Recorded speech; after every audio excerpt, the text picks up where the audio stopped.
Assalamualaikum warahmatullahi wabarakatuh. Izin memperkenalkan diri, nama saya Deva Anjani Khoindinafsyah dengan NIM 122450014 dari kelompok 5 Praktikum Komputasi Statistika. Dalam modul pertama ini, kami akan membahas tentang pengenalan objek dalam R, di mana objek dalam R ini memiliki ketentuan dalam penulisannya.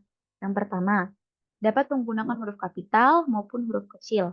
Yang kedua, itu ada case sensitif. Jadi penggunaan huruf kapital dan huruf kecil ini sangat sensitif karena bisa menjadi dua objek yang berbeda.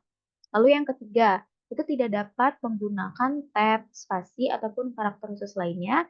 Lalu yang keempat, itu dapat menambahkan karakter numerik, lalu titik dan garis bawah, tapi karakter pertama objek itu tidak boleh diawali dengan karakter numerik. Nah, langsung saja kita ke pendefinisian objek. Di sini untuk mendefinisikan objek itu bisa menggunakan tanda panah seperti ini ataupun menggunakan tanda sama dengan. Nah, tanda itu memiliki arti yang sama. Nah, di sini kita bisa lihat, kita di sini mendefinisikan A kapital sebagai 1, lalu mendefinisikan A kecil sebagai 4. Lalu kita run kodenya. Nah, outputnya adalah 1 sama 4. 1 ini punya yang A kapital, 4 ini punya yang A. Jadi nanti outputnya berurutan sesuai sama yang kita print. Begitu juga ketika menggunakan tanda sama dengan ini. Jadi A-nya sama dengan A kapitalnya sama dengan 1, A kecilnya sama dengan 4. Lalu kita print, nah outputnya juga 1 sama 4. Nah, selain itu, kita bisa menggunakan perintah assign untuk mendefinisikan objek. Nah, di sini objeknya yaitu A, lalu elemennya itu si 1. Nah, begitu juga yang A kecil sama 4.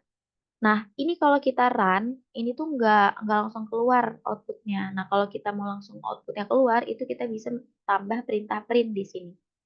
Nah, kita run aja. Nah, lalu langsung ke print.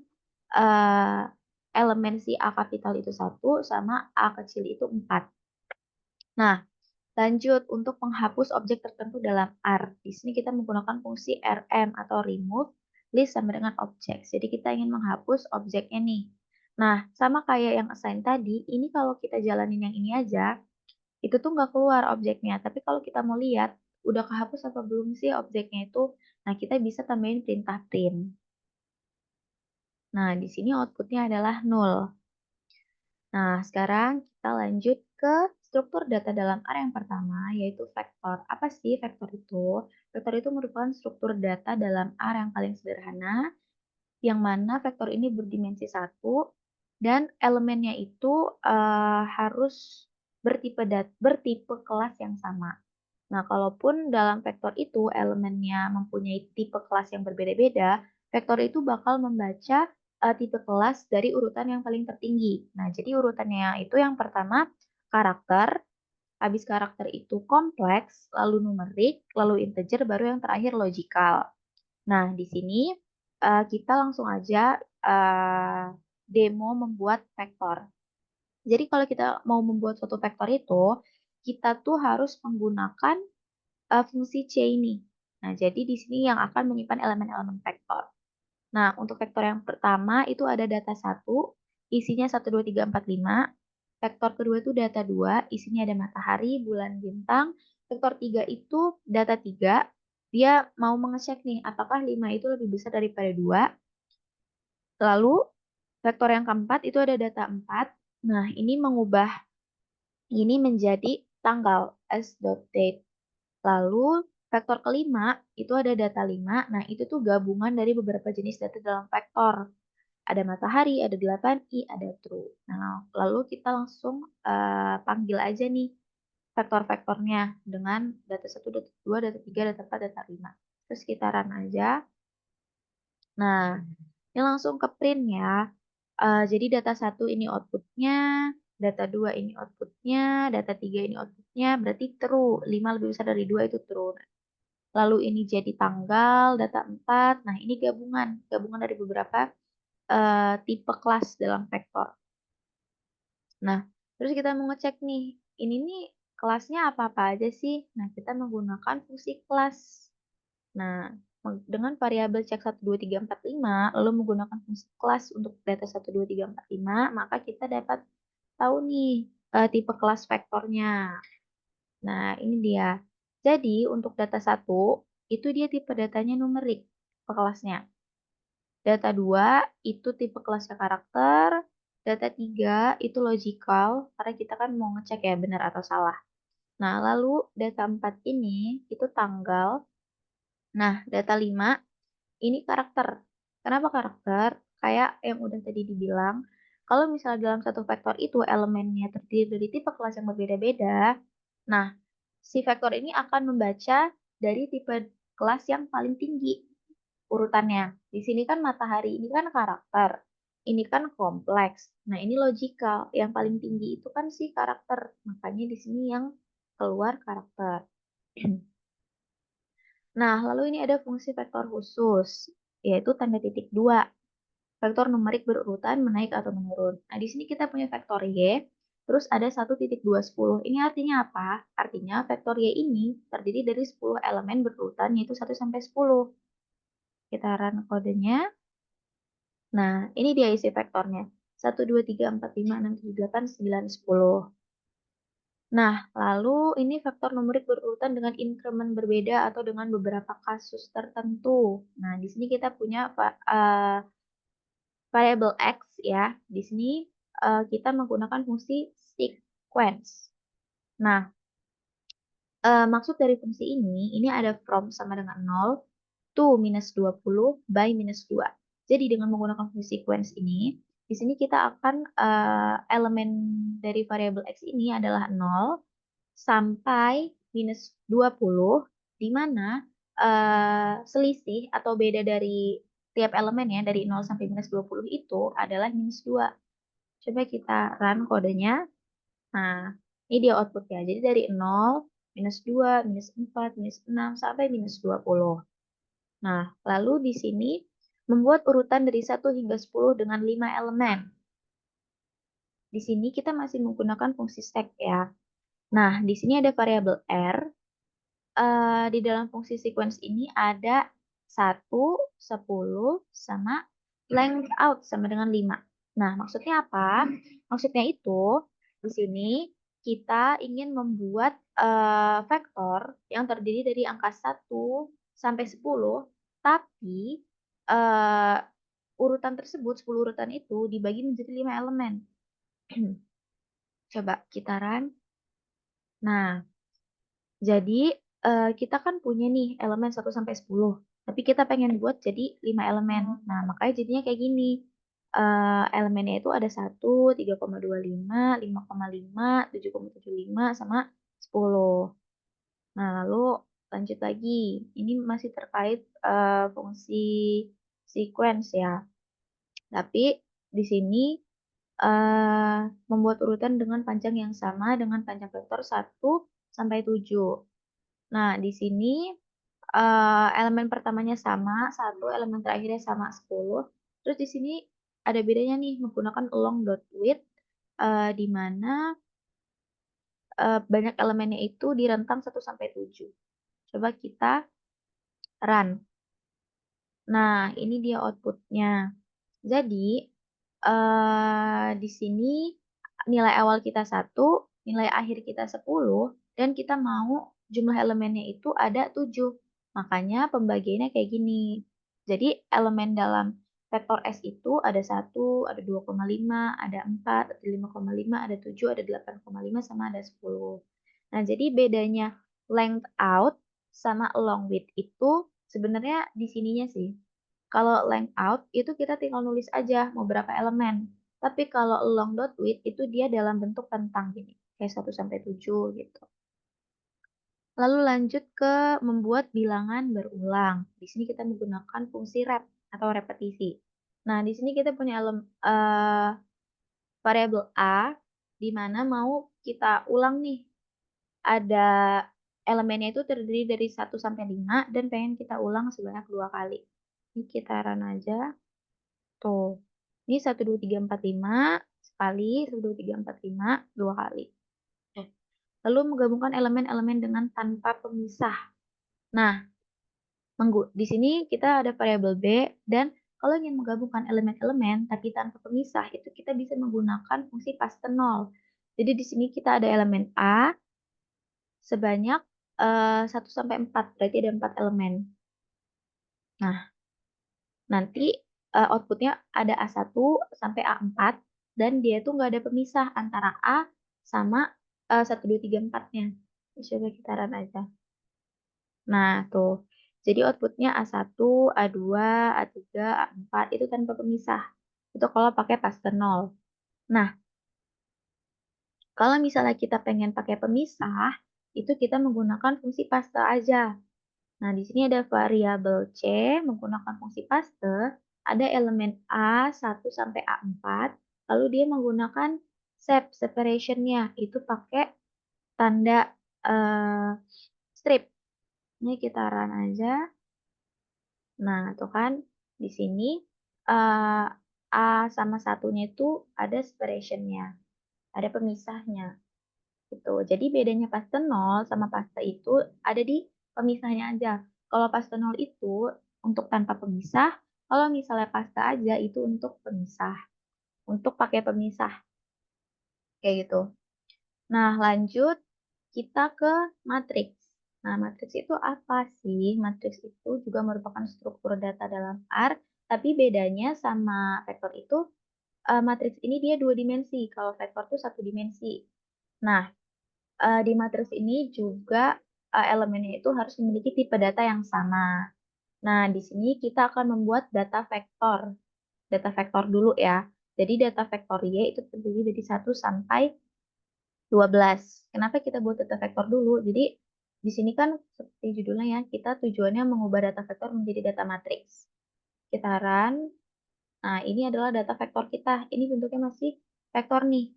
Nah, terus eh kita ingin mengecek dimensi dari vektor Y yang apa namanya? Elemennya itu ada 3 sama 4. Coba kita cek dimensinya. Nah, dimensinya 3 kali 4 maksudnya. Jadi, itu kan kalau misalnya di matriks, matriks itu kan dia dua dimensi. Nah, dia itu terdiri dari baris sama kolom. Nah, di sini kan kita mengecek dimensinya nih. Dimensinya itu 3 kali 4, berarti 3 baris 4 kolom. Nah, ini kita mau mengubah data vektor ini menjadi matriks berdimensi kayak gini. Nah, data matriksnya itu Y matriks 1. Matriks datanya sama dengan Y. Datanya sama dengan Y nih. Terus kita mau buat barisnya jadi 4. Nah, coba kita run. Nah, jadi gini nih. Kita punya data data vektornya tadi segini. Terus kita mau buat apa? Kita ubah jadi matriks dari data Y dengan jumlah barisnya 4. Nah, karena jumlah barisnya 4, ya, jadi kolomnya 3. Gitu. Nah, sesuaikan sama ini dimensi yang mau kita ubah. Nah, selain cara ini, ya, ini bisa kita pakai cara ini juga. Jadi kita langsung tulis aja matriks data sama dengan Y, barisnya mau berapa, kolomnya mau berapa. Di sini Y matriks 2 itu matriksnya pakai data Y tadi. Terus di sini barisnya mau 3, kolomnya mau 4. Terus kita run aja. Nah, jadi kayak gini kan. Jadi dimensinya 3 kali 4. Nah, kalau ini kan tadi eh 4 kali 3 kan. Ini kita ubah sesuai ini kan 3 kali 4. Jadi barisnya 3, kolomnya 4. Jadi ini deh matriksnya. Nah, lanjut menggabungkan matriks, menggabungkan dua matriks berdasarkan baris menggunakan R-bin, menggabungkan dua matriks berdasarkan kolom atau C-bin. Di sini kita punya matriks A. Ini kita run. Nah, jadi matriks A ini adalah berisi elemen 2 sampai 10 dan ukurannya itu 3. Entah baris, entah kolomnya. Itu kita minta 3 dan hasil nanti keprintnya kayak gini. Jadi matriks 3 kali 3.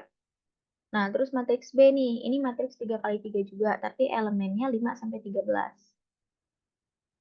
Nah, 3 kali 3 kan. Jadi, ini tuh elemen matriksnya. Nah, ini ukuran matriksnya. Ukuran baris atau kolomnya. Ini matriks A 3 kali 3, elemen 2 sampai 10, matriks B 3 kali 3, elemennya 5 sampai 13.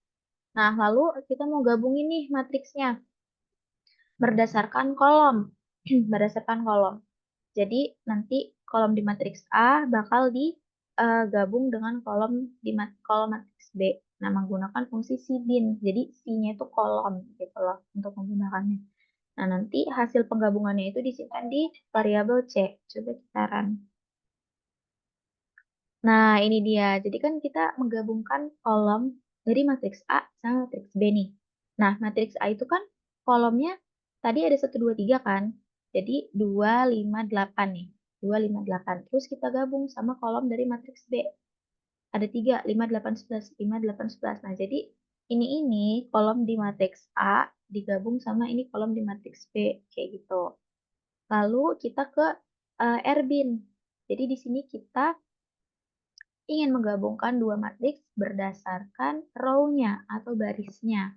Di sini kita mau gabungin baris di matriks A sama baris di matriks B dan kita simpan di variabel D. Di variabel D, ya matriks D nanti jadinya. Kita run. Nah, jadinya kayak gini.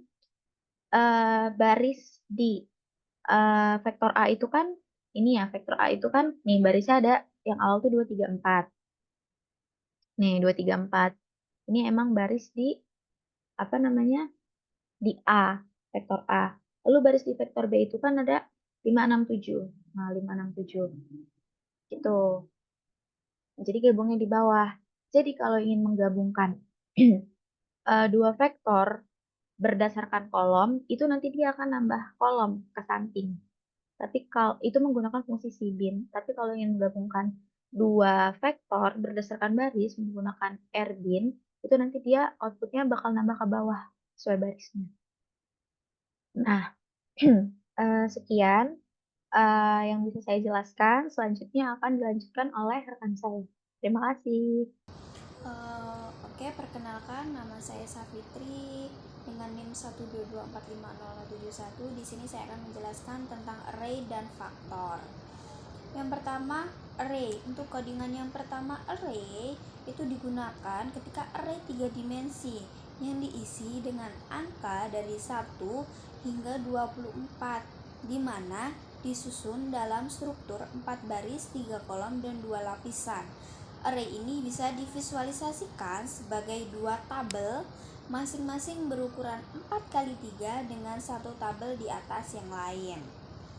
Kemudian untuk kode yang kedua, yaitu kode ini mengambil elemen pada baris kedua, kolom ketiga, dan lapisan pertama dari array dan hasilnya disimpan ke dalam sebuah variabel, yaitu variabelnya elemen.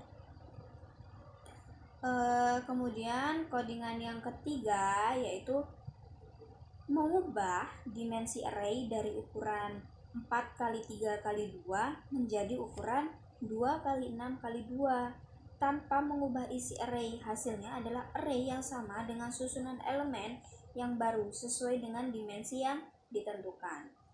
Kemudian codingan yang keempat. Codingan yang keempat ini menjelaskan tentang bagaimana cara menghitung jumlah seluruh elemen yang ada di dalam sebuah array yang dinamakan sebagai myArray dan menyimpan hasilnya ke dalam variabel total. Jika myArray berisi angka dari 1 sampai 24, maka nilai totalnya akan menjadi 300. Kemudian untuk codingan yang nomor 5. Codingan ini menghitung rata-rata dari semua elemen dalam myArray dan menyimpan hasilnya dalam variabel average jika myArray berisi angka dari 1 hingga 24. Maka dari nilai total yaitu 300 dibagi 24, maka hasilnya adalah 12,5. Kemudian untuk codingan yang keenam yaitu menjelaskan tentang kode ini mengambil elemen dari baris pertama, kolom kedua, dan semua lapisan dalam array yang dinamakan sebagai myArray yang hasilnya disimpan dalam variabel sledge yang dalam contoh akan menghasilkan vektor berisi nilai 3 dari lapisan pertama dan 15 dari lapisan. Selanjutnya di sini saya akan menjelaskan lagi codingan untuk faktor. Codingan ini yang pertama, codingan faktor ini yang pertama membuat vektor karakter berisi nama-nama warna. Ada merah, biru, hijau, biru, dan merah lagi. Kemudian vektor ini disimpan dalam vektor char vektor dan dapat digunakan dalam operasi lebih lanjut di dalam sebuah R yang seperti pengindeksan, pemfilteran, dan manipulasi data lainnya. Kemudian untuk kode yang kedua, untuk codingan yang kedua ini mengubah vektor karakter char vektor menjadi faktor yang dinamai sebagai color vektor. Faktor tersebut memiliki 3 level, yaitu levelnya ada biru, hijau, dan merah, yang merupakan sebuah elemen unik dalam char vektor. Yang ketiga, yaitu codingan yang ketiga ini membuat sebuah vektor ordinal education dengan data tingkat pendidikan, yaitu SMA, S1, dan S2, yang faktor ini memiliki urutan level dari SMA ke S2, di mana SMA dianggap lebih rendah dari S1 dan S2 lebih tinggi dari S1. Oke, sini saya akan melanjutkan untuk bagian list dan data frame. Pertama, list itu merupakan suatu struktur data di mana dapat menampung data dalam yang berbentuk vektor, terus faktor, matriks, dan seperti data-data sebelumnya yang sudah dijelaskan oleh saya tadi. Nah, pertama dalam buat list itu kita perlu yang namanya command list yang sudah disediakan dari RStudio-nya langsung. Nah, di sini misalkan kita buat suatu list dengan nama list 1, di mana list 1 ini bisa kita isi dengan jenis data vektor atau matriks. Di sini misalkan kita punya datanya misalkan angka. Nah, data angka ini bisa kita masukkan 1, 2, 3, 4. Lalu ada huruf, terus huruf, combine, terus di sini misalkan A, B, E, S, D, dan F.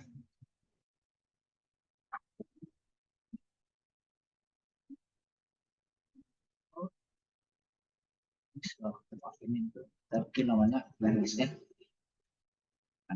Sekarang udah bisa, lalu list kita panggil list 1,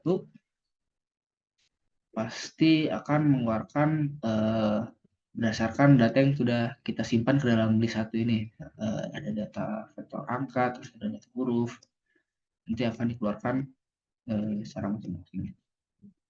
Kita juga bisa bikin di sini secara manual ya. Misalkan kita bikin dulu suatu vektornya yang udah ada gitu. Misalkan angka 1 itu berisikan sama ya. Misalkan 2, 3, 4, 5 sampai 6. Lalu kita buat huruf 2 itu combine-nya misalkan A, terus B, terus E, terus D. Nah, kita juga bisa langsung, misalkan kita sudah punya gitu, kita bisa bikin masukin D secara langsung gitu. Jadi nggak usah ditulis lagi gitu, dengan comment listnya lagi, kita masukin aja nama data-data yang udah ada gitu. Misalkan angka 1 sama huruf 2 udah jadi kan, terus tinggal kita panggil list 2. Nah, seperti tadi kan ini data dari angka 1, 2, 3, 4, 5, sampai 6, terus ada 2-nya salah yang baru itu tadi yang lama. Nah, kita masukin jadi 2 A, B, C, D. Oke, terus kita juga bisa menambahkan tentunya matriks gitu ya. Misalkan kita punya matriks itu suatu data matriks. Nah, dalam buat matriks kalau di teman saya tuh tadi pasti udah jelasin, itu tuh tinggal pakai komen matriks. Nah, terus kita masukin datanya 1 sampai 9 dengan banyak banyak barisnya 3, terus banyak kolomnya 3 gitu. Jadi matriks 3 kali 3. Jadi kita punya matriks 3 kali 3. Nih, ketikanya kita panggil matriks, kita punya matriks 3 kali 3. Kita bisa masukin juga nih ke dalam. Jadi kita bisa masukkan suatu matriks ke dalam list juga. Jadi kan karena ini tadi kita memasukkannya merubah secara manual, kita juga bisa memasukkannya secara apa ya, secara pakai menggunakan komen gitu. Misalkan kita masukinnya ke list 1 ini. Jadi kita tinggal bikin list 1. Nah, terus $. Nah, terus kita masukin nama data apa yang akan menjadi parameter di list 1. Misalkan karena ini datanya matriks, kita tulis aja matriks. Terus kita masukin ke dalam listnya kalau ada data matriks dengan isinya merupakan suatu matriks 1 sampai 9 dengan banyak baris 3 dan kolom 3. Nah, sekarang kalau kita panggil list 1 yang sebelumnya tadi cuma ada angka dan huruf, sekarang pasti mereka ada namanya data baru namanya matriks, yaitu isinya suatu matriks 1 sampai 9 dengan ukuran 3x3. Atau juga kita juga bisa merubah suatu data dalam list tersebut ya. Misalkan di sini tadi kita punya di matriks 2 ini,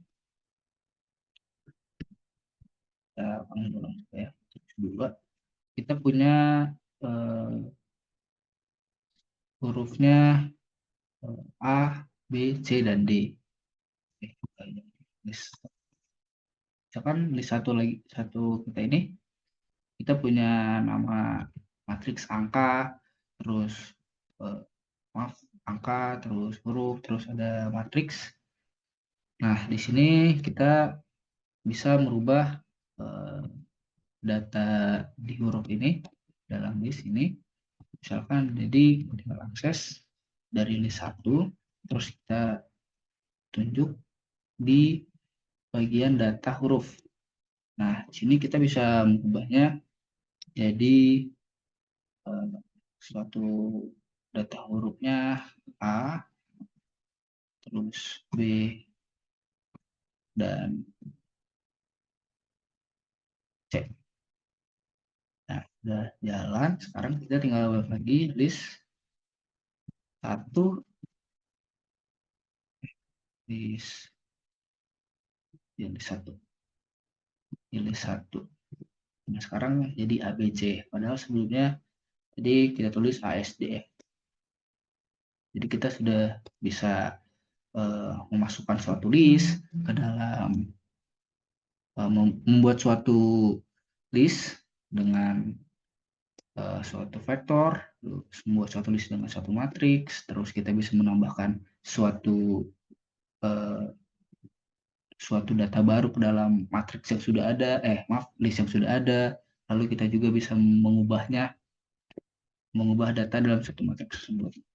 Nah, sekarang kita akan lanjut ke data frame. Nah, data frame ini jatuhnya seperti tabulasi data ya, seperti di Excel gitu dalam tabel. Jadi dia akan berisikan suatu data-data sama seperti list, cuman dia dalam bentuk suatu tabulasi data dalam bentuk tabel. Misalkan kita punya data ID dari suatu ID. Nah, ID ini berisikan angka dari 1 sampai 10. Terus kita punya data nama. Nah, nama ini kita tulis namanya Joko Adi, lalu Rahma, lalu Rafli, Rido, atau ya, data simetris itu bikin 5 aja ya, kalau 10 kebanyakan. Joko, Adi, Ahmad, Rafli, dan Rido. Terus kita punya umurnya masing-masing gitu, umur 17, terus Adi 13, Ahmad 15, Rafli 16, dan Rido 16. Di situ misalkan nilai masing-masing punya nilai 90, 89, 78, 87, sama 98. Nah, dari data faktor-faktor ini kita ingin membuatnya dalam suatu tabel data frame gitu ya. Misalkan kita buat saja nama tabelnya itu tabel data. Nah, di sini kita perlu namanya komen data frame. Terus tinggal kita masukin data-data tadi, itu ada ID, nama, lalu umur, sama nilai.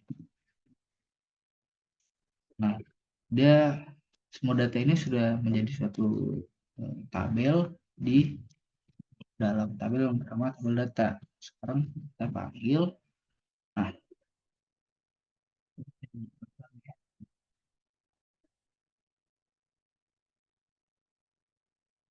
1 sampai 5, terus ada Joko, Adi, Ahmad, Rafli, Rido dengan umurnya dan nilainya. Nah, di sini kita juga kalau dalam tabel ini kan disebut suatu atribut dalam suatu data. Nah, di sini kita bisa menambahkan suatu atribut atau suatu kolom ke dalam tabel datanya. Jadi kita perlu akses nama tabel yang kita ingin ubah, namanya kan tadi tabel data, lalu kita secara spesifik menentukan nama kolom barunya, contoh status dari status kelulusan, apakah mereka lulus atau tidak. Nah, di sini kita bikin masing-masing ya, secara manual, misalkan lulus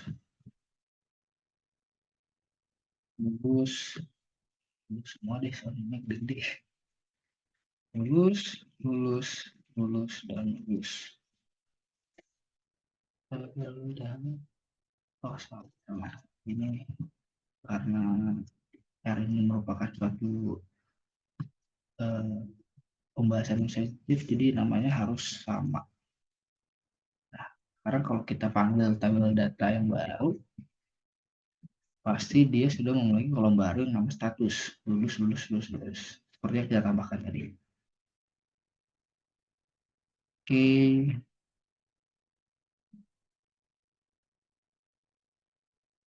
nah selain menambah kolom, kita juga bisa menambahkan baris. Contoh pertama nih di sini misalkan kita ingin menambahkan satu baris baru, misalkan namanya orang baru.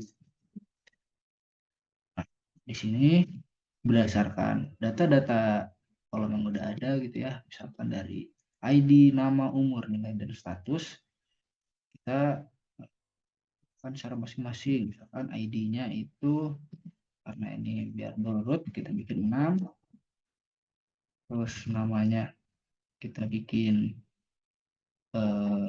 Budi, lalu umurnya 14 dengan nilai 50 dan statusnya itu tidak lulus. Kita udah punya suatu baris baru. Nah, di sini kita tinggal buat suatu tabel baru lagi. Jadi tidak pakai tabel lama, jadi tabel baru. Di mana tabel baru akan berisikan row, R, penggabungan row in berdasarkan data dari tabel data dengan suatu data baru dari orang baru. Sekarang kalau kita panggil tabel baru, dia pasti akan key data lama dari tabel data dan menambahkannya dengan baris baru dari orang baru. Oke, mungkin segitu saja dari saya akan kasih teman saya. Terima kasih. Oke, eh, perkenalkan nama aku Residen Nusantara Ramadhan Bubarok dari program studi Sains Data angkatan 2022 dengan NIM 122450080 dari kelas RB dan di sini aku dari kelompok 5 ya. Di sini akan mempresentasikan dari kawan-kawanku sebelumnya. Tadi kan kita udah belajar vektor, udah belajar matriks ya teman-teman semuanya, udah belajar namanya array, list ya teman-teman semuanya. Dan di sini aku akan sedikit menjelaskan ya tentang yang namanya percabangan if dan juga nanti bakal aku sampaikan juga terkait dari perulangan itu apa. Nah, untuk yang pertama teman-teman semuanya perlu kita pahami juga nih, percabangan ataupun if ini digunakan untuk pengambilan sebuah keputusan berdasarkan kondisi yang tertentu.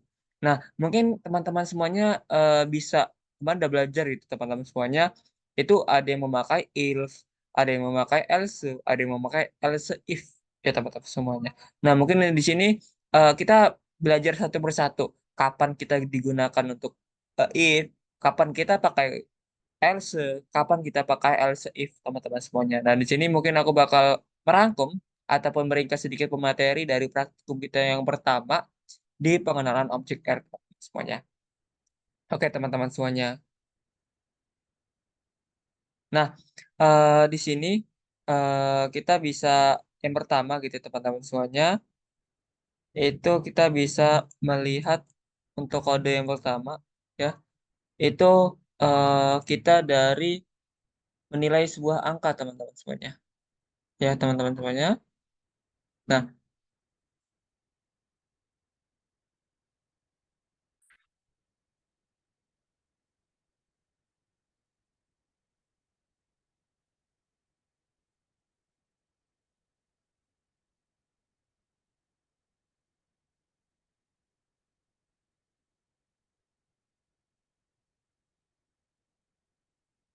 nah Nah, di sini kita melihat ya teman-teman semuanya. Di sini yang pertama itu X sama dengan 10, teman-teman semuanya. Nah, di sini kita memakai yang pertama if ya teman-teman semuanya.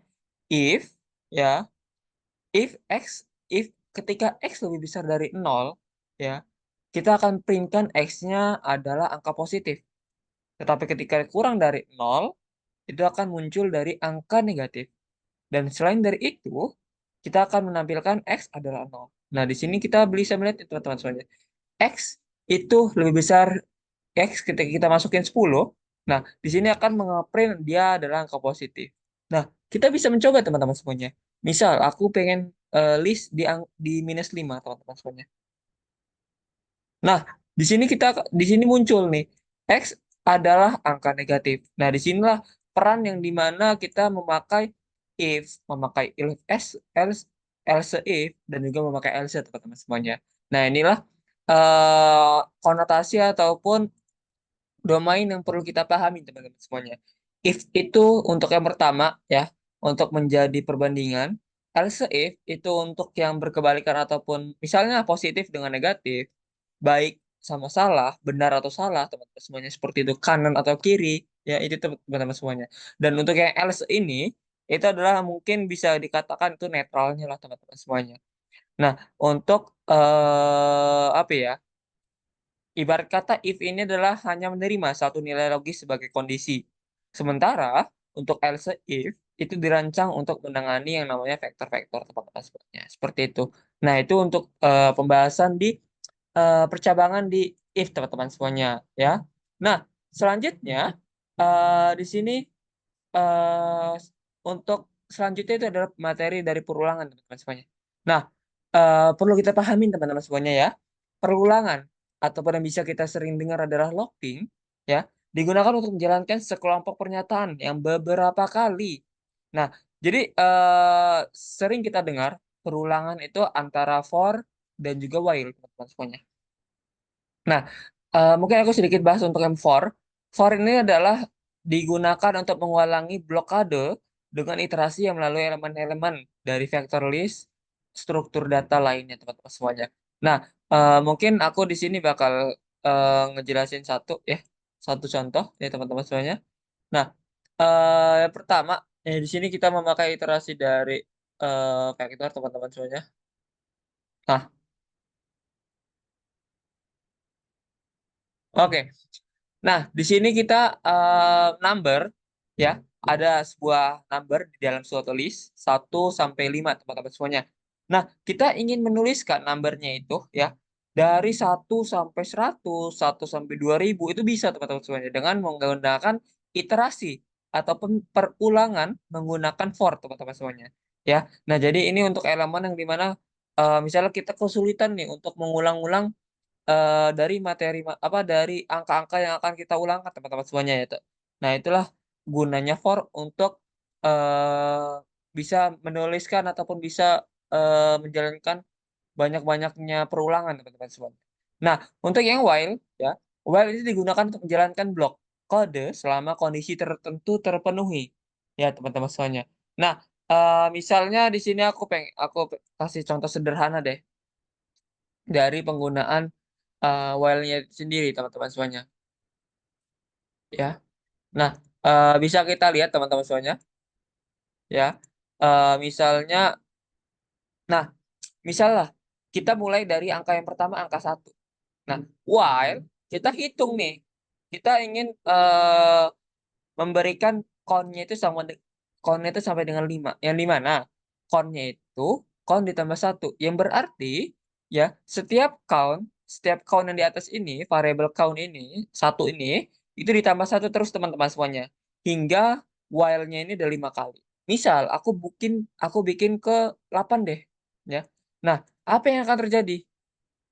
Nah, dia akan sampai 8, teman-teman semuanya. Ya. Nah, itulah fungsi dari while, teman-teman semuanya. Yang dimana kondisinya ini adalah true, blok ada di dalam loop akan dapat tetap dieksekusi, teman-teman semuanya. Nah, disitulah mungkin aku itu aja dari yang aku jelasin tentang dari perulangan. Ya, dicatat teman-teman semuanya. Ini menjadi poin penting bagi dasar kita untuk mengenali R, teman-teman semuanya.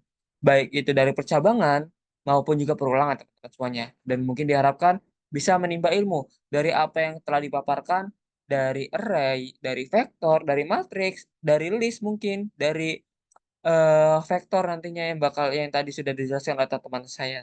Dan mungkin itu saja dari kami presentasinya dari kelompok 5. Terima kasih dari saya dan juga teman-teman saya. See you. Sampai berjumpa di video-video selanjutnya. Tonton terus, jangan sampai bosan ya teman-teman semuanya. Thank you.